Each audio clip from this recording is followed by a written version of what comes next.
नमस्कार किसान भाइयों, मैं सूर्यदेव फिर से हाजिर हूँ आपके अपने चैनल एग्रीकल्चर गुरुजी में। किसान भाइयों, आज हम बात करेंगे गाय भैंस पशुओं के ऊपर होने वाली जू, चीचड़, कलीली, टिक्स, बाह्य परजीवी, जितनी भी दिक्कतें, जितनी भी जो परेशानियां हमारे पशु के शरीर पर पड़ती हैं, जितने भी परजीवी हमारे पशु के शरीर पर रहते हैं, इन सभी के लिए आज ये वीडियो होने वाली है। और इस वीडियो में किसान भाइयों जो तरीका, जो फार्मूला मैं आपको बताने वाला हूं, यदि आप इसका उपयोग करेंगे तो आपके पशु के ऊपर से जितनी भी जू, चीचड़, कलीली लगी हुई हैं, जितने भी बाहरी परजीवी लगे हुए हैं, ये किसान भाइयों बहुत आसानी के साथ 2 से लेकर 3 दिन के अंदर समाप्त हो जाएंगे। और इसके अंदर मैं आपको आज एक देसी तरीका बताने वाला हूँ जो हमारे घर का फार्मूला होता है। तो आप इसका उपयोग करके बिल्कुल ही पशुओं से इन चीज़ों का सफाया कर सकते हैं।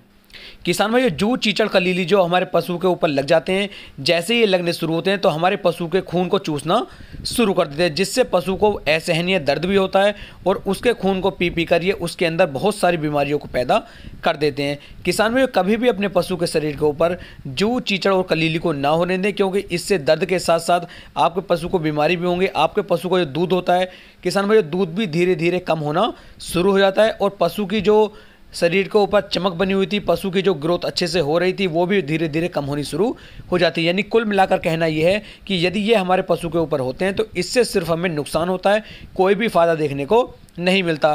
कभी कभी कुछ पशुओं के ऊपर तो जू, चीचड़, कलीली इतने ज़्यादा दिखाई देते हैं कि उनका दूध पीने का भी मन नहीं करता है। तो किसान भाई, इस चीज़ से बचें। और जो किसान भाई इन पशुओं का दूध पीते हैं, जिनके ऊपर जू, चीचड़, कलीली होते हैं, उन्हें भी ये बहुत ज़्यादा नुकसान देता है। तो हमेशा कोशिश करें कि इस तरह की दिक्कत आपके पशु के ऊपर किसान भाइयों ना होने दें।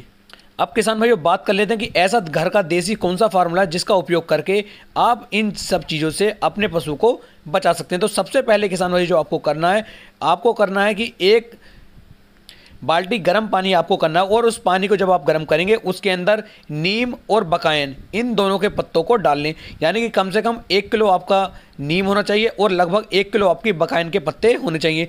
इन दोनों पत्तों को लगभग आपको 30 से लेकर 40 लीटर पानी के अंदर अच्छी तरीके से उबाल लीजिए। उबाल कर नीचे उतार कर आप इस पानी को ठंडा कर लीजिए। उसके बाद किसान भाइयों जितने भी पशु आपके यहाँ पर होंगे, लगभग 5 से 6 लीटर पानी की मदद से अब आप सादे पानी के अंदर इस पानी को मिला लीजिए, 5 से 6 लीटर को, और तब अपने पशु को आप इस पानी की मदद से नहलाइए। नहलाते वक्त किसान भाइयों आपको ध्यान देना है कि यदि बरसात हो रही है तब आपको बिल्कुल नहीं नहलाना है, या फिर गर्मी बहुत तेज़ हो रही है तब भी पशु को आपको नहीं नहलाना है। यानी कि नॉर्मल सा मौसम हो आपका, ना ठंड हो ना गर्मी हो, उस समय पर आप अपने पशु को नहलाएं तो इससे भी बहुत ज़्यादा लाभ आपको देखने को मिल जाएगा। इतना करने के किसान के बाद उसके बाद जो है आपको कुछ, मैं आपको लेप बता रहा हूँ, कुछ तरीका बता रहा हूँ, इन सामानों को आप एक साथ मिक्स कर लीजिए, इनका पेस्ट बना लीजिए और उसके बाद आप अपने पशु के शरीर पर यदि इसे लगाएंगे तो इससे बहुत ही अचंभनीय रिजल्ट आपको देखने को मिलेंगे।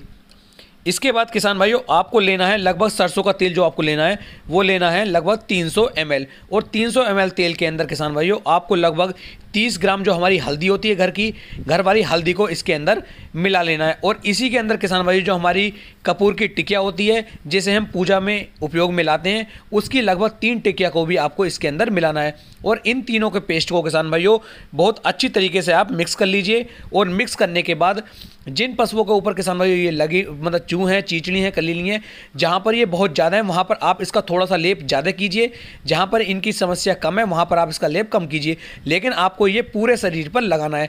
और इतने कार्य को यदि किसान भाइयों आप करते हैं तो लगभग 2 से लेकर 3 दिन के अंदर सभी कलीलियाँ, सभी जू, चीचड़ खत्म हो जाएंगे बहुत आसानी के साथ। लेकिन यहाँ पर किसान भाइयों आपको एक बात का और ध्यान देना है कि जू, चीचड़, कलीली खत्म हो जाते हैं वो तो खत्म हो गए, लेकिन जो किसान भाइयों नीचे उतर जाते हैं उनके लिए भी आपको ध्यान में देना है। तो नीचे के लिए किसान भाइयों आपको या तो आप चूना ले लीजिए और चूने का बिखराव नीचे करवा दीजिए, जिससे कि नीचे जो जू, चीचड़, कलीली उतरेंगे वो चूने की सहायता से खत्म हो जाएंगे। या फिर जो आप घर पर स्प्रे करते हैं, मतलब मान लीजिए अपने गन्ने की फसल के अंदर आप स्प्रे करें तो उस स्प्रे की मात्रा भी आप वहाँ से पशुओं को खोल दीजिए, जहाँ पर जिस बाड़े में पशु बंधे हुए हैं, और वहाँ पर नीचे आप उस इंसेक्टिसाइड का स्प्रे भी कर सकते हैं। इससे भी बहुत आसानी के साथ सभी जू, चीचड़ खत्म हो जाएंगे। और उसके बाद उस बाड़े को आप अच्छी तरीके से धुलाई करवाने के बाद तब वहाँ पर पशुओं को बांधिए। तो इससे जो ऊपर होंगे वो खत्म हो जाएंगे आपके इस पेस्ट से, और जो नीचे उतरते हैं वो खत्म हो जाएंगे आपके इंसेक्टिसाइड से। तो इस तरीके से किसान भाइयों मात्र 2 से लेकर 3 दिन के अंदर आप अपने पशुओं को